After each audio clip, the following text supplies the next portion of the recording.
Ahoj, Kubi. Tak co? Jak se těšíš zítra do zoo? Jo, nakrmíme kozy a půjdeme na tygry.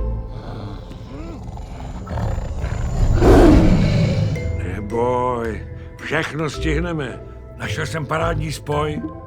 Krušnohor, v 9:18 jsem u tebe.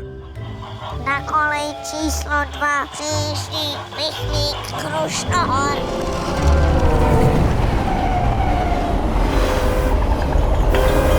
Kubi, oběd. Ale dědo, od kdy vlastně používáš tablet? To, že je tvůj děda v důchodu, ještě přece neznamená, že nemůže být cool.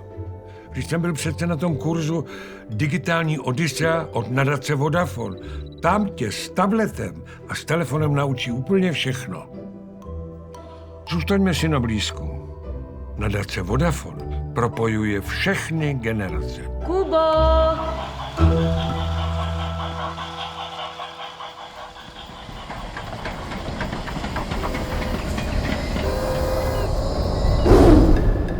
Digitální Odyssea od nadace Vodafone.